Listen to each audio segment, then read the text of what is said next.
Here we have an unusual story, which is sort of a parable and sort of humorous, but you'll see. Once, a poor man in Russia, he was walking home from work. Sun was already setting. He was walking home, and he decided he's going to go home via a bigger street. Even though he wasn't dressed nice, but this is where all the rich people went. In the street, he wanted to just sort of look around. So he looked, he saw there was a restaurant, and he looked in the restaurant. It was sort of a cold day outside. The window was a little bit steamy, so he wiped off a little of the steam in the corner of the the window, and he looked inside, and there he saw all these corpulent men with their families sitting and laughing and eating blintzes. One especially, they were eating all sorts of things, but one was like really enjoying himself, and he was eating blintzes. And now there's all sorts of different types. What is blintzes?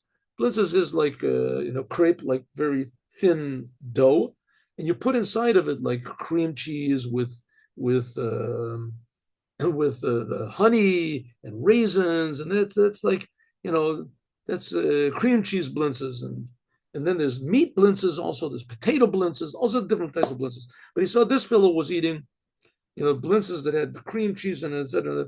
And he looked with tremendous envy, and he saw this man was like really enjoying life, eating these blintzes. He was like totally into it, and just you saw true satisfaction eating these blintzes. So he goes home to his wife, and he says, "Sarah, you won't believe it. I walked down the whatever is President Street or whatever it was, where all the big restaurants and all the visitors. And I looked in one of the windows and I saw somebody eating blintzes. You think you could make blintzes for me? I would like to have even a little bit of that enjoyment, pleasure that this man had." He says, "Of course I can make blintzes." "Oh, sorry, you're such a good wife. This is just amazing. I'm so happy."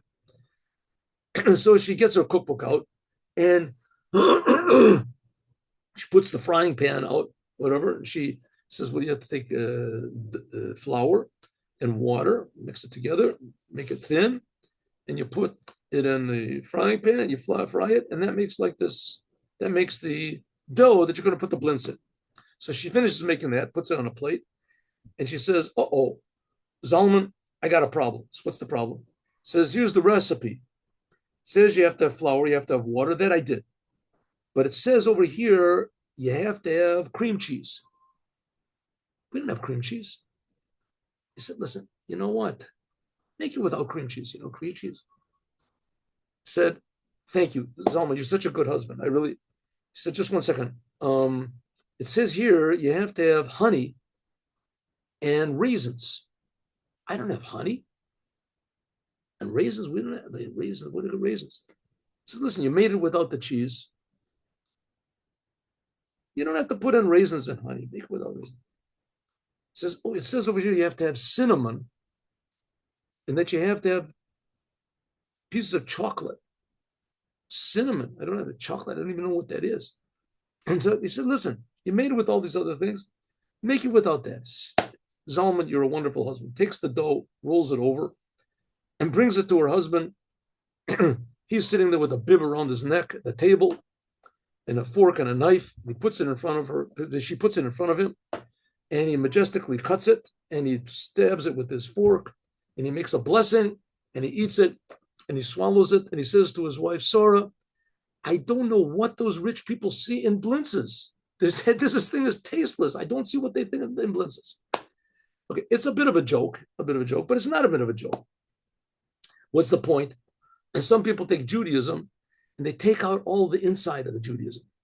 They take out the mitzvahs, they take out the Torah, they take out the rabbinical commandments, they take out the customs, they have the covenant, and they can't figure out why they don't enjoy it, why there's nothing enjoyable. Or even more, they could even do the commandments, but they take the godliness out of the commandments, the holiness out of the commandments, the mystery out of the commandments. That's like a blintz with nothing inside of it. So it comes to teach us that if Judaism is not giving you pleasure, It could be that you're not putting the proper ingredients inside. You have to put a little bit of mystery, a little bit of godliness, a little bit of holiness, a little bit of how do you call it, the self-sacrifice, to forget about yourself a little bit, what I'm going to get out of the commandments, and think, what can I give in to the commandments? What meaning and what life? Have a good day with Mashiach. Now, God willing, tomorrow, 8:15, everyone's invited. Bring your friends. Thank you for coming.